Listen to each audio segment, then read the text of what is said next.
Foreign exchange. Economy का एक important topic है। जरूरत क्यों है? कोई भी गुड्स या सर्विस जो इंडिया में अवेलेबल नहीं है, किसी और कंट्री में अवेलेबल है, उसकी हमको डिमांड करनी है, या हमारी किसी गुड्स या सर्विस की कोई और डिमांड करे, दोनों ही चीजें हैं, गुड्स एंड सर्विस की डिमांड करे। तो ये जो ट्रांजैक्शन हो रहे हैं, इस ट्रांजैक्शन के लिए हमें फॉरेन करेंसी की जरूरत है। फॉरेन करेंसी की जरूरत है, इसके लिए हमें जरूरत है फॉरेन एक्सचेंज की। तो demand of foreign currency, demand of foreign currency. तो पहली चीज है फॉरेन एक्सचेंज। हम क्यों पढ़ रहे हैं? हम ये फिक्स करना चाह रहे हैं, ये समझना चाह रहे हैं कि जो इंडियन करेंसी है, रुपीज है, इसकी वैल्यू फॉरेन करेंसी में कितनी होगी। अगर यूएसए की बात हम करेंगे तो यूएस डॉलर की बात करेंगे। सिमिलरली अगर यूरोपियन कंट्री से बात करेंगे तो वहां के यूरो की बात करेंगे कि एक रुपया जो है वो कितने यूरो के इक्वल है, या एक रुपया कितने डॉलर के इक्वल है। या ब्रिटेन की बात करेंगे तो किसकी बात करेंगे? पॉन्ड्स की हम बात करना शुरू कर देंगे। जापान के येन की बात करना शुरू कर देंगे। हम वैल्यू डिसाइड करना चाह रहे हैं कि यूनिट वैल्यू में कि हमारा एक रुपया उस डॉलर के या उस पाउंड के कितने के बराबर है। अगर ये एक रिलेशन डेवलप हो गया, इट इज अ रिलेशन, अगर ये रिलेशन डेवलप कर लेते हैं हमारे रुपए का फॉरेन करेंसी से, तो करेंसी का जो एक्सचेंज होना शुरू हो जाएगा। इसके बेसिस पे हम गुड्स एंड सर्विसेज को क्या कर सकते हैं? एक दूसरे देशों में भेज सकते हैं। क्यों ऐसा करना पड़ रहा है? क्योंकि हर कंट्री की वैल्यू जो होती है मनी की, वो अलग अलग होती है। जो वैल्यू हमारे एक रुपए की होगी वो डॉलर की हो, ये जरूरी नहीं, इसलिए कन्वर्जन जरूरी है। कन्वर्जन की स्थिति है क्या? हमारे फॉरेन एक्सचेंज। तो हम सबसे पहले जानते हैं कि फॉरेन एक्सचेंज होता क्या है, और फिर फॉरेन एक्सचेंज रेट क्या है। मतलब रेट क्या है कि वो वैल्यू जिसपे हम अपने रुपए को उस फॉरेन करेंसी से क्या कर सकते हैं? एक्सचेंज कर सकते हैं। ये कोई एक वैल्यू नहीं है, इसमें हर करेंसी की बात करते हैं। ये कोई फिक्स वैल्यू नहीं है, ये हर दिन चेंज होने की कंडीशन में भी हो सकती है। तो फॉरेन एक्सचेंज क्या है? It refers to all currencies rather than domestic currency। कहने क्या मतलब है? ये उन सभी मुद्राओं की बात कर रहा है डोमेस्टिक को छोड़ करके। क्यों डोमेस्टिक को छोड़ करके? हम यही तो तय करना चाहते हैं कि हमारा रुपया कितने और करेंसी की इक्वल होगी। हमारा एक रुपया कितने डॉलर के बराबर होगा, हमारा एक रुपया कितने पाउंड्स के बराबर होगा, हमारा एक रुपया कितने यूरो के बराबर होगा, हमारा एक रुपया कितने येन के बराबर होगा। हम ये चेक करना चाहते हैं। और ये क्या है? It refers to all currencies rather than domestic currency. क्यों डोमेस्टिक करेंसी को हमने हटा दिया है? क्योंकि डोमेस्टिक करेंसी के ही रिस्पेक्ट में तो हम एक रिलेशन डेवलप करना चाहते हैं।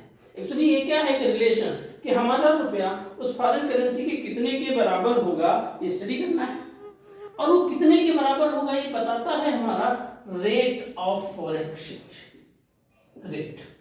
रेट क्या है?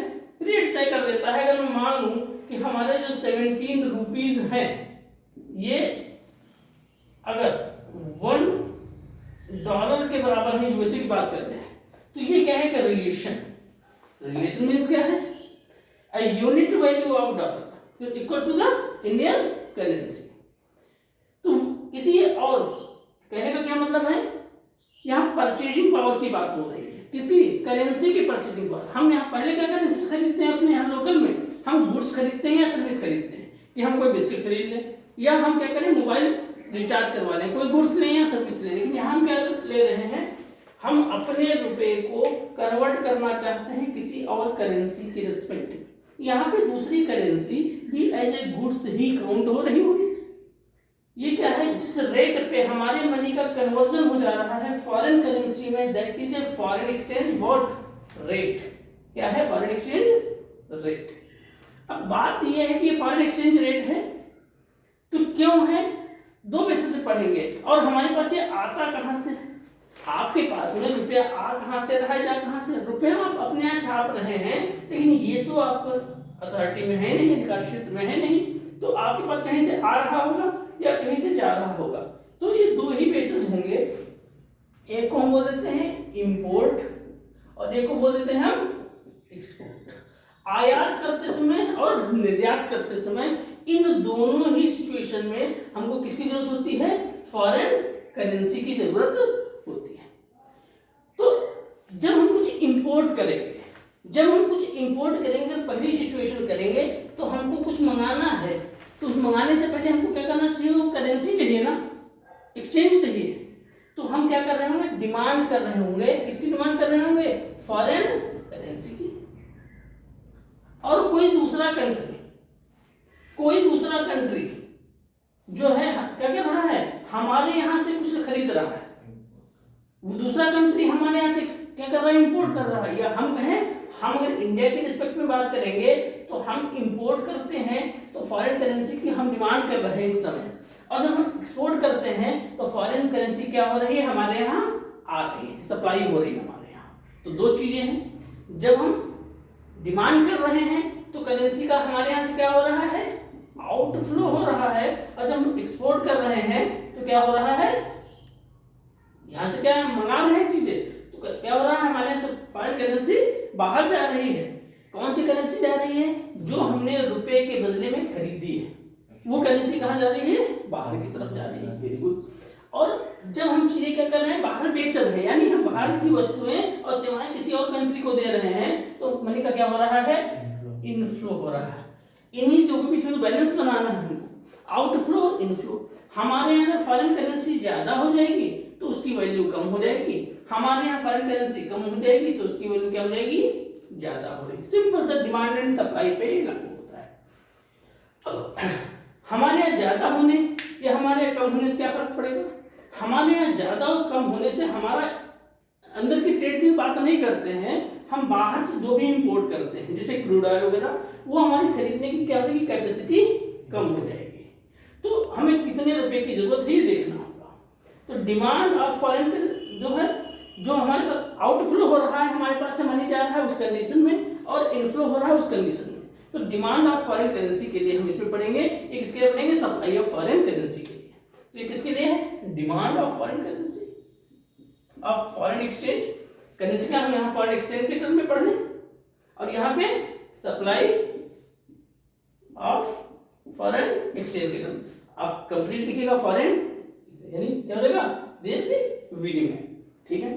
तो डिमांड ऑफ फॉरेन एक्सचेंज, ये डिमांड हमें कब जरूरत पड़ी थी? उन पॉइंट को समझते हैं, कौन कौन से पॉइंट होंगे जब हमने मनी की डिमांड की होगी। एक कब हमने डिमांड करी होगी?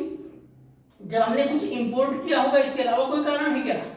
जब कुछ वस्तु हमने मंगाई होगी तब हमें फॉरेन करेंसी की जरूरत होगी, एक कंडीशन है। दूसरी चीज क्या है? अगर हमको अमेरिका टहलने जाना है तो उनकी करेंसी चाहिए, उस कंडीशन में भी हमें फॉरेन करेंसी चाहिए, उस कंडीशन में भी चाहिए। तो क्या हुआ? टूरिज्म में हो गया। दूसरी चीज, तीसरी चीज कौन सी है? आपको वहां कोई चीज खरीदनी है, मान लिया असेट खरीदना है, आपका मन आया, आपने मकान खरीद के अमेरिका में डाल दिया, तो क्या हुआ? Unilateral transfer of money, unilateral transfer of money. Very good. Fourth point क्या है? फोर्थ पॉइंट आपका क्या हो सकता है? आप उस अमेरिका में जाकर के क्या कर रहे हैं? यूनिलेटरल ट्रांसफर पहली चीज है, हम समझ लेते हैं कि मान लिया आपके यहां से कोई व्यक्ति पढ़ने चला गया है यूएसए में, वहां स्टडी कर रहा है, तो उस सर्विस के लिए आप वहां पेमेंट कर रहे हैं, ये यूनिलेटरल ट्रांसफर हो गया आपका। यूनिलेटरल ट्रांसफर ऑफ मनी, उसके लिए आप क्या कर रहे हैं? पढ़ने के लिए दे रहे हैं। वो एजुकेट होकर के आ रहा है, वो अलग चीज है, लेकिन मनी का फ्लो हो रहा है, उसके बदले में गुड्स नहीं आ रही। इस तरह के ट्रांजेक्शन को बोलेंगे हम यूनिलेटरल ट्रांसफर ऑफ मनी। ठीक है। और बहुत सी कंपनियां यहां करके काम करी, उनका प्रॉफिट भी, कंपनियों का प्रॉफिट भी उनकी कंट्री में जाएगा, ये भी यूनिलेटरल ट्रांसफर ऑफ मनी में ही जाता है। फोर्थ पॉइंट आप पढ़ लेते हैं। अगर कोई इंडियन कहीं कुछ खरीदना चाहे अमेरिका में, कोई सोचे कि प्रॉपर्टी बना ले, तो क्या हो जाए? Purchase of assets. असेट कहाँ? लेकिन ये एसेट कहाँ होना चाहिए? ये विदेश में होना चाहिए, फॉरेन में होना चाहिए, इंडियन नहीं। इंडियन क्यों नहीं? इंडियन होता तो इंडियन करेंसी से नहीं खरीद लेते हैं, यही चीज। तो ये क्या है? डिमांड ऑफ करेंसी की 5 पॉइंट है। सॉरी, एक और पॉइंट लिख लीजिए, स्पेकुलेटर। स्पेकुलेटर कौन है? ये भी एक पर्सन है ये जानते हैं कि रुपए की वैल्यू डॉलर की फॉर्म में या किसी और फॉरेन करेंसी की फॉर्म में फिक्स नहीं है। क्यों? जब करेंसी ज्यादा होगी तो उसकी वैल्यू कम होगी, ज्यादा होगी डिमांड एंड सप्लाई पे होता है। तो कुछ लोग क्या करते हैं, फॉरेन करेंसी को खरीद करके रखते हैं। अगर वो क्या होता है कि महंगी होगी तो बेच देंगे, सस्ती होगी तो रख लेंगे। तो ये लोग बिजनेस पर्पज से फॉरेन करेंसी को खरीदने वाले लोग होते हैं। तो ये 5 तरीके हो गए। ये इंडियन साइड में है। ये इंडियन साइड में जब इंडिया क्या कर रहा होगा, फॉरेन करेंसी की डिमांड कर रहा होगा। इनफ्लो ऑफ मनी, यही पॉइंट तब होंगे जब कोई फॉरेन व्यक्ति क्या कर रहा होगा, इंडियन करेंसी की डिमांड कर रहा होगा। ऐसा नहीं कि केवल इंडिया ही डिमांड करता, वो भी डिमांड कर रहे होंगे।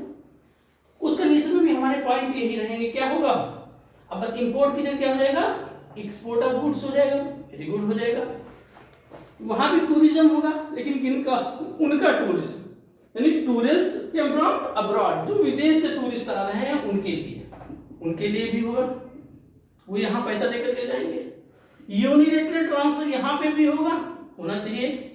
कब होगा, जो पता चला कोई अफ्रीकन इंडिया में पढ़ने आ जाए तब, कोई यूएसए का व्यक्ति हमारे यहाँ पढ़ने चला जाए तो वो यूनिलैटरल क्या हो जाएगा, ट्रांसफर ऑफ मनी हो जाएगा।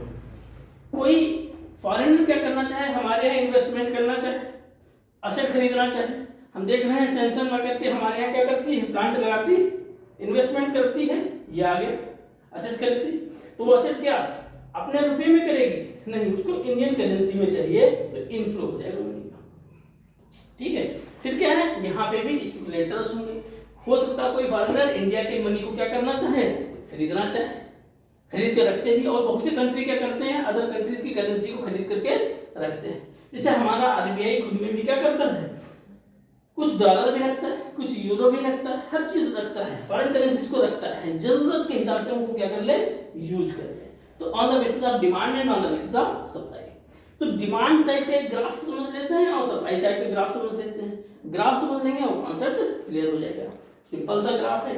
डिमांड साइड का जो ग्राफ है वो निगेटिव कर्व को शो करता है। ये रेट ऑफ फॉरेन करेंसी के रेट को, यानी क्या रेट होगा ये तय कर रहा है, और ये इसकी क्वांटिटी को तय कर रहा है कि कितना खरीदना है। डिमांड इस तरीके की होगी। डिमांड स्लोप क्या होगा, सिंपल है। इसमें है क्या, हम एज्यूम कर लेते हैं कि कोई एक फिक्स रेट पे कोई क्वांटिटी है, Q1 माने Q1 क्वांटिटी डिमांड की जा सकती है। ठीक है, अगर रेट कम होगा तो डिमांड ज्यादा होगी। फॉरेन करेंसी का क्या है, रेट बहुत ज्यादा होगा तो आप डिमांड कम कर देंगे, बहुत महंगी हो जाएगी, जाहिर सी बात है, क्यों खरीदेंगे आप फॉरेन करेंसी का वो रेट जिसमें क्या कर रहे हैं, आप अपने रुपए से फॉरेन करेंसी खरीद पा रहे हैं, वो ज्यादा होगा तो आप क्यों डिमांड करेंगे, कम होगी तो डिमांड करेंगे। तो ये क्या है, जब क्या होगा, इसका रेट कम होगा। देखिए रेट यहाँ पे हो गया, मान लेता हूं पहले अगर 100 रुपीज है, अब कितना हो जा रहा है, 50 रुपीज है। तो डिमांड कहाँ हो गई, बढ़ गई। डिमांड कहाँ पहुंच गई, यहां से यहां तक, इतनी एक्चुअली Q1 है, ये Q2, डिमांड बढ़ गई। सिमिलर कंडीशन है, अगर रेट बढ़ गया, रेट बढ़कर के कितना हो गया, 200 रुपये हो गया, तो डिमांड कहां पे आ गई, कम होकर के पहले पहुंच गई, Q3 पे पहुंच गई, इस पॉइंट पे पहुंच गई। Q1 से Q2 की तरफ गई थी ये तब जब क्या हुई थी, इसका रेट कम हुआ था। Q1 से Q3 पे आ गई जब इसकी वैल्यू क्या हो जाएगी, रेट क्या हो गया, बढ़ गया। ये डिमांड कर्व है फॉरेन करेंसी का, सिंपल सा कर्व है, नेगेटिव शो कर रखा है, सिंपल। ठीक है, डिमांड रेट के हिसाब से रेट पे डिपेंड कर रही है। हमने एक ग्राफ बना दिया। अब हम देखते हैं इनफ्लो ऑफ मनी के लिए। जाहिर सी बात है, इनफ्लो हमारे लिए अच्छा होगा तो इसका रिवर्स हो जाएगा, तो उसका हम जरा समझते हैं। सिंपल है, यहाँ पे भी रेट और क्वांटिटी में होगा। वो ग्राफ कैसा होगा, ग्राफ कुछ इस तरीके से होगा। ये क्या बढ़ेगा, जैसे ही डिमांड बढ़ेगी क्वांटिटी की वैल्यू भी क्या करेंगी, बढ़ती चलिए, सप्लाई बढ़ती चलेगी। डिमांड रेट बढ़ेगा, सप्लाई बढ़ेगी। क्या सप्लाई बढ़ेगी, रेट ज्यादा हो गया तो आप क्या करेंगे, मनी को बेचना चाहेंगे और ज्यादा प्रॉफिट गेन करना चाहेंगे। तो ये क्या है, रेट और सप्लाई जो है एक साथ क्या है, डायरेक्टली प्रोपोर्शनल है। ये पॉजिटिव ग्राफ को क्या कर रहा है, शो कर रहा होता है। तो डिमांड एंड सप्लाई का ये हो गया। अब हम कर लेते हैं, determination of foreign exchange. Determination of foreign exchange क्या है? डिटर्मिनेशन होता क्या है? डिटर्मिनेशन वही है, एक ऐसा पॉइंट जहां पे आपका जो रुपया है वो कितने डॉलर के इक्वल हो जाएगा ये तय करना है डिटर्मिनेशन। तो डिटर्मिनेशन का मैकेनिज्म सिंपल सा है, जहां पे ये जो ग्राफ थे डिमांड एंड सप्लाई के वहां पे इंटरसेक्ट करें और इक्विलिब्रियम में आ जाए।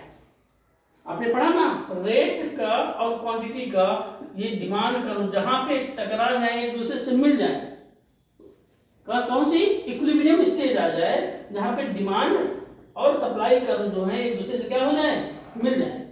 डिमांड करो ये था आपका, आपने भी पढ़ा, सप्लाई करो आपका ये था, जहां पे एक दूसरे को कट कर दे। किस तरीके से होता है आप देखते हैं, मार्केट है और मार्केट में क्या है, वेजिटेबल्स के प्राइस बढ़ गए या प्राइस कम हो गए। ये प्राइस कम है ज्यादा होने के पीछे डिमांड एक फैक्टर है, डिमांड है। जैसे कि हो सकता है नवरात्र आ जाए तो हो सकता है कि फ्रूट्स महंगे हो जाए।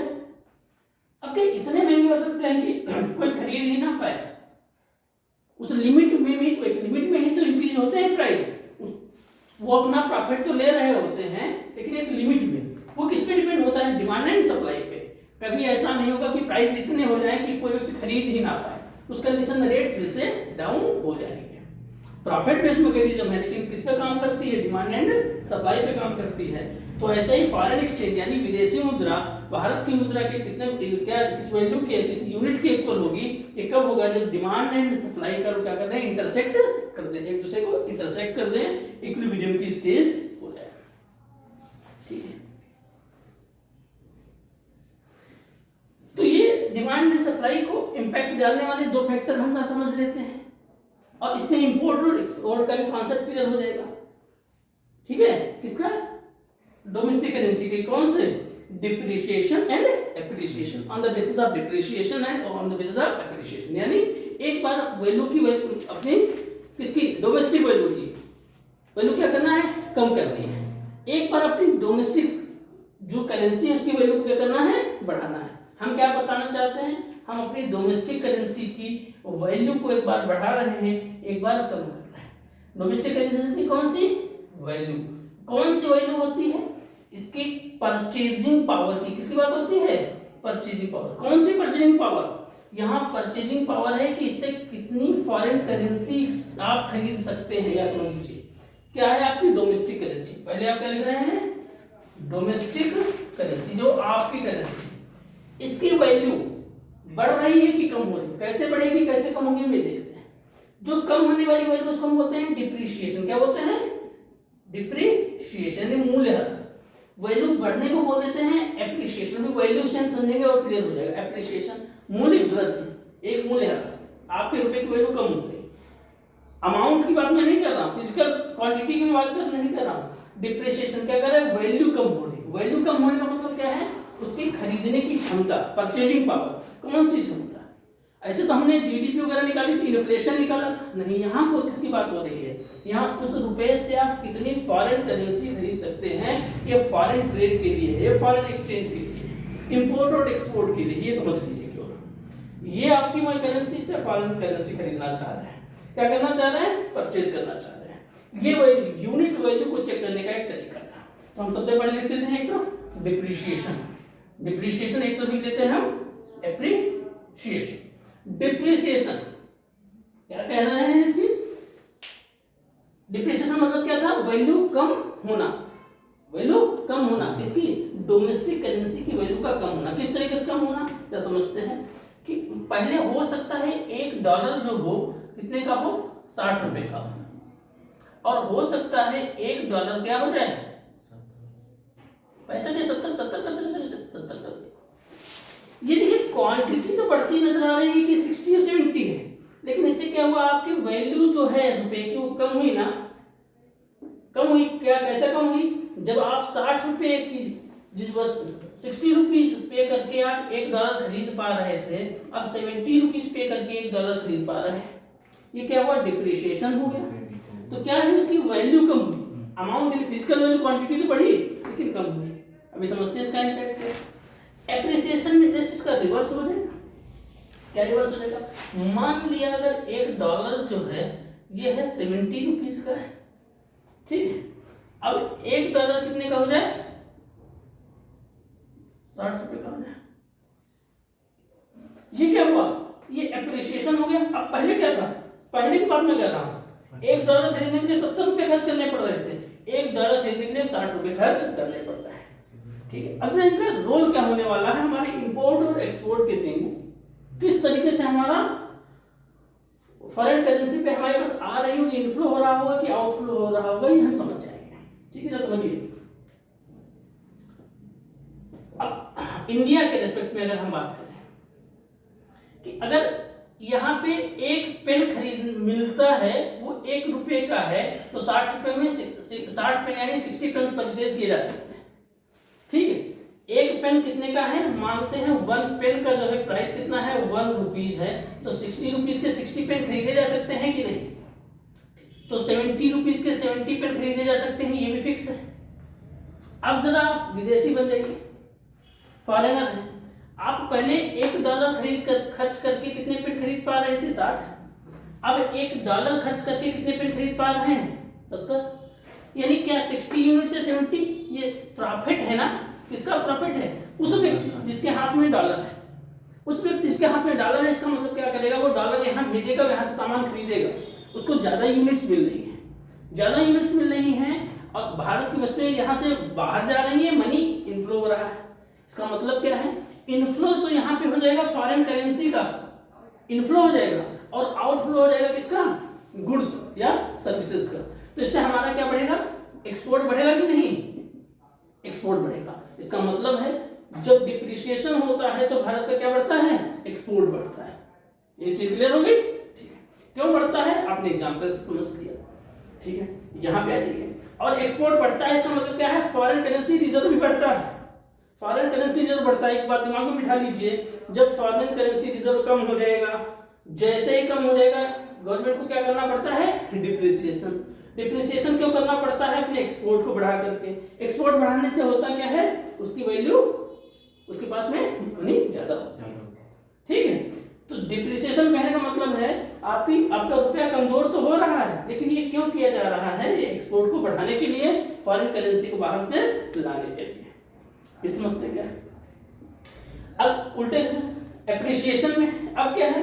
$1 कितने हैं? 70 रुपीज का। $1 कितना है? 60 रुपीज का। उल्टी चीज हो जाएगी, क्या देखते हैं?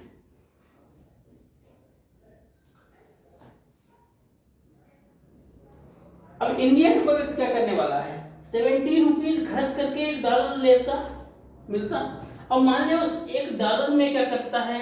वो कोई 10 चीजें खरीद के ला पा रहा था, 10 यूनिट किसी चीज की, पेन पेंसिल कुछ मंगा लिया, 10 यूनिट्स परचेज कर रहा था। इसको समझते हैं, मान लिया 10 यूनिट क्या कर रहा है? खरीद पा रहा है। 70 रुपीज पे कर रहा था, उसको 10 यूनिट क्या कर रहा था? अपने पास में ला रहा था, ठीक है। करेंसी तो जा ही रही होगी यहाँ से, लेकिन अब वो 60 रुपीज पे करने के बाद में भी क्या करता है? यूनिट्स उतनी ही ला पा रहा है, क्योंकि वो भी तो $1 के इक्वल है। इस कंडीशन में क्या बढ़ेगा? भारत के लोग क्या करेंगे? इंपोर्ट को बढ़ाएंगे, क्योंकि उनको कम में चीजें मिल रही है। लेकिन जब इंपोर्ट बढ़ता है तो क्या होता है? फॉरेन करेंसी कहाँ जाती है? आउटफ्लो होता है।